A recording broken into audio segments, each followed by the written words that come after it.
Hi again, everybody. Boyd here with you. Well, this is my 2021 Cancer Awareness Group build entry. This is the 69 Hurst Olds in 1/25th scale by AMT. I think I got this kit last spring, and I've been wanting to get a chance to build it, and I couldn't think of a better time than now. A very worthy cause. I want to say a shout out to Bob Busking of the YouTube modeling community. Bob's a great guy, and he does a good job every year keeping everybody interested in this and organizing the participation and everything. So hats off to you, Bob. Very worthy cause. I didn't do this for anybody in particular, just cancer awareness in general. And I think I missed out on it last year, kind of disappointed, but glad I could take part again this year. But I've been working on this kit the last couple days. It's a really nice little kit. It goes together great. I'll show you what I've been working on here. I've got the chassis and interior tub done. The body's pretty much done as well. I'm getting ready to put that on, but I wanted to show you this stuff before I did that. My favorite part of the kit, I think, is the wheels. It's kind of what attracted me to the kit in the first place. I really like these nice Oldsmobile rally wheels. I thought they were one of the sharper looking wheels back in the day. And you get these nice pre-printed tires that come with a lot of these newer release kits, so that came out really sharp. Just used some regular Testors Gold there on the spokes and did a little bit of a wash over all that when it was all done. Up here in the interior tub, you can see I used a little bit of wood grain. This has all been done with craft paints. I did a little bit of wood grain there on the dash. Unfortunately, this kit didn't come with any decals for the gauges like a lot of the newer kits do, so I did my best just to kind of hand paint all that in there. They're not perfect, but at least there's some detail in there. You can see the little speedo needle and the tack needle and the clock and all that. And like I said, did some of the wood grain. Nice little his and hers shifter that was kind of the iconic thing about this car back in the day. It had a dual function pattern. You could do sort of a ratchet shift if you move the gate over to the one side, and then just a normal automatic shifter. That's why it was kind of dubbed the his/hers shifter. I don't know if Oldsmobile was the first to do that or if it was actually Pontiac, but it was one of the two. But here we have the 455 HO Oldsmobile engine. This engine was pretty legendary back in the day.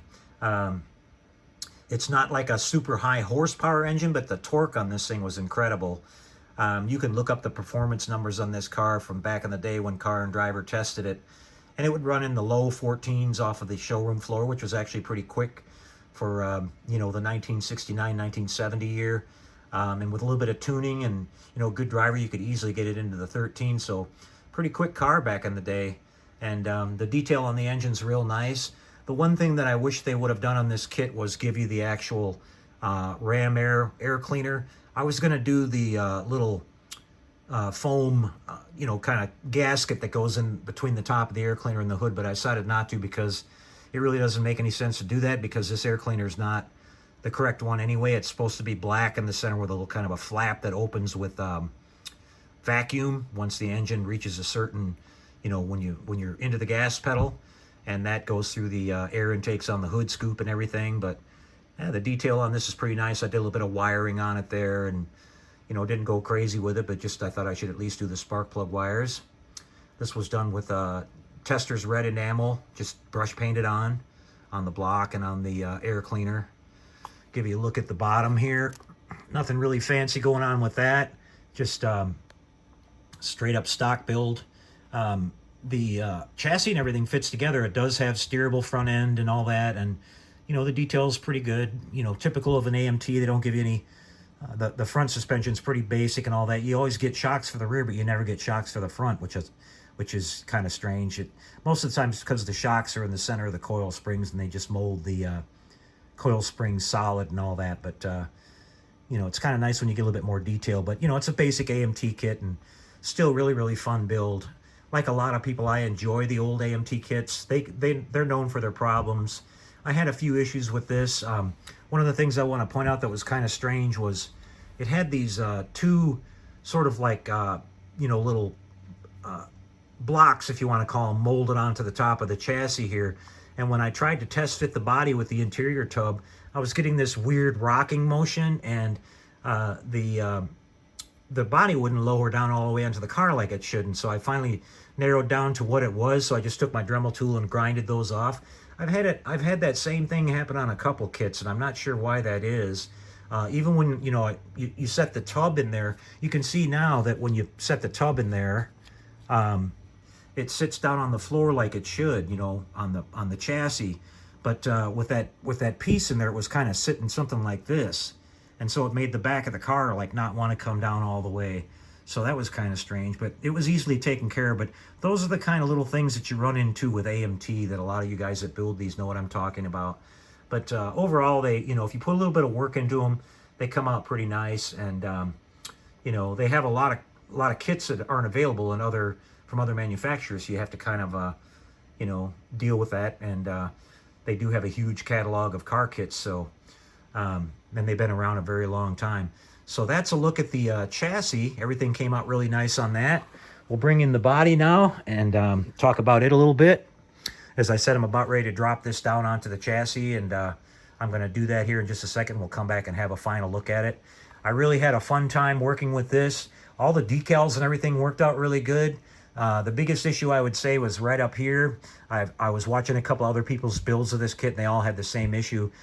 These decals, the gold ones, are actually like the film that they're on is really thick. And so when you're trying to make this little contour and bring it up, you know, in between those two hood scoops like that, it wants to wrinkle right in here. So what I wound up doing with mine is I just made a slice through the top of it. You can see the little line right there, but it doesn't really bother me that much.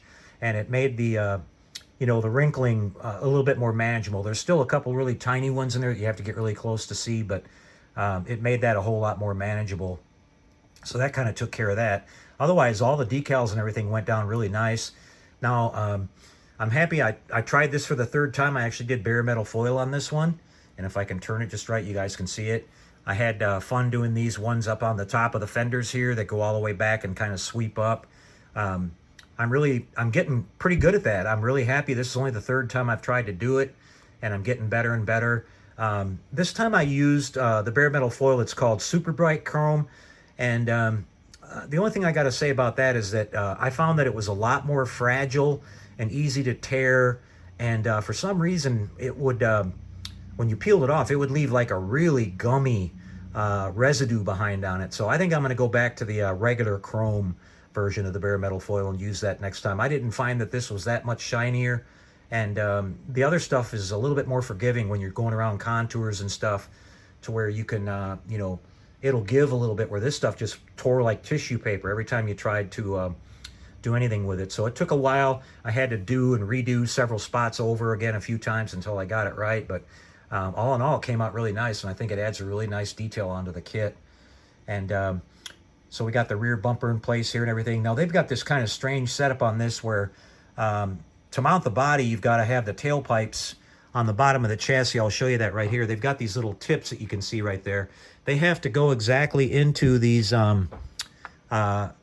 exhaust tips here, which are actually molded into the bumper. I kind of wish they would have done that. I would have liked to have the actual nice little bugle type exhaust tips, which I always thought were really nice on an Oldsmobile. And they didn't really capture that too well, but it is what it is. And but you've got to get those sockets put right in there, and that actually is the glue point on the back of the chassis to set the body up right. So you got to make sure you got your tailpipes mounted in the, you know, in the exact position. So what I did before I glued the tailpipes down, I had the bumper up on there, kind of using that as a tool to help line that up. That's just one of the quirks about this kit. Everything else went together pretty good.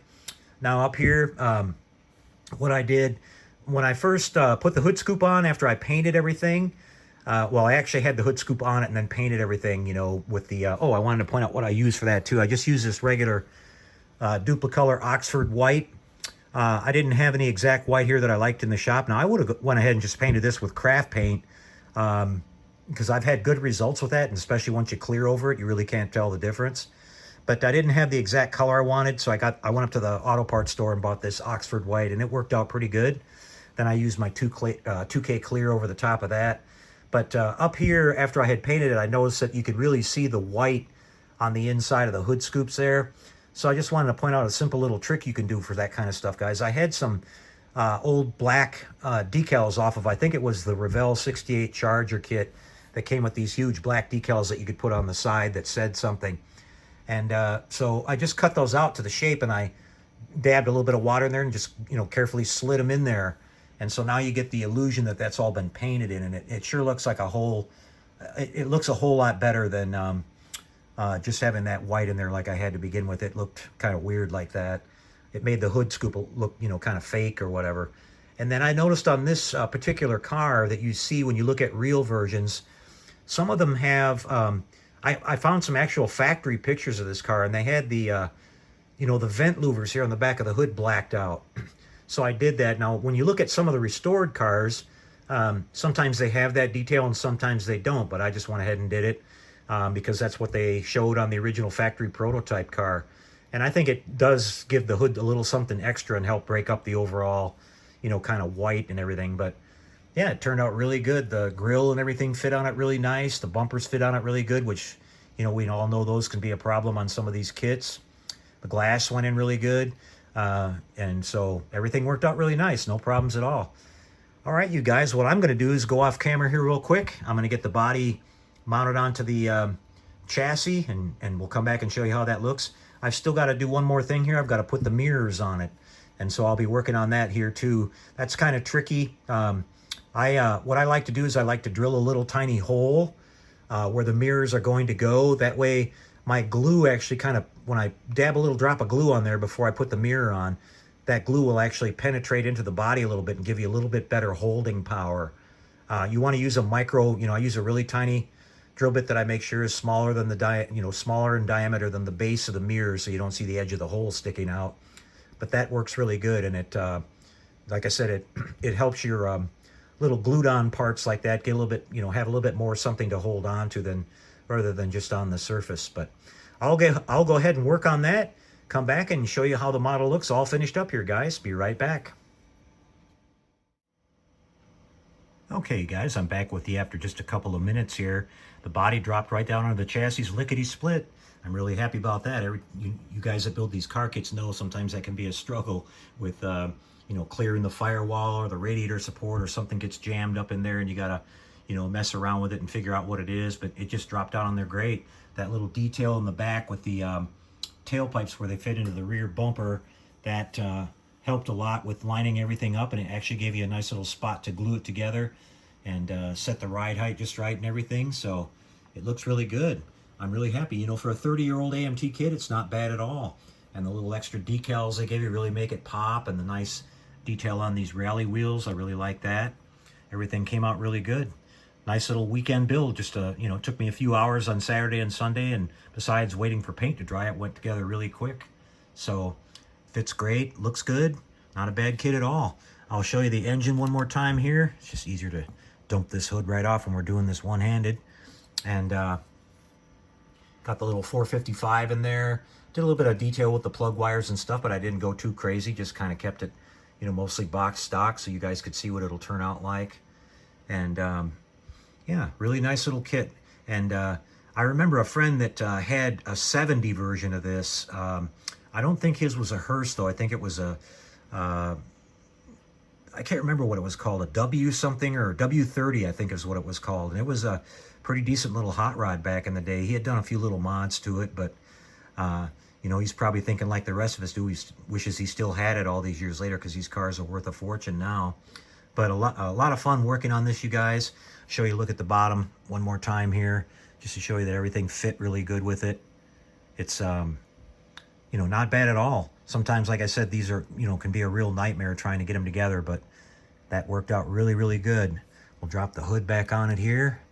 And I guess the last thing I'll talk about was these mirrors. You can see I got the mirrors on. The I use this little pin vise like I talked about. You want to make sure you have a bit that's smaller than the base of the mirror. That's important so you can cover the hole up when you're going to place your mirrors. But just be really careful when you drill those holes. If you have to measure, you know, or use reference from pictures or the box art to make sure you get the placement right, because you can only do the hole drilling once. And get that right, and then I just take a toothpick with a little bit of CA and just drop it right in that hole, and then put the mirrors on real careful and just kind of hold them for a second or two and let go, and there you have it. And you'll be surprised how much stronger they hold with that extra little, you know, with that glue just able to seep down inside there a little bit and hold on versus just being glued on the surface. It makes a big difference. So Okay, you guys, well, that's a wrap for this one. We'll end it up here with a little tour around the turntable like we usually do with some music. And I just want to say before I close out, thanks again. Cool to see everybody out there in the YouTube community taking part in the cancer awareness bill. Lots of cool submissions that I saw. I'll be looking forward to following all the updates. And thanks again, Bob. You're a good guy for keeping this going every year. And I look forward to taking part in it again next year. All right, we'll see you guys on the next one. And enjoy the little music with the spinning car at the end, guys. Take care and happy modeling, everyone.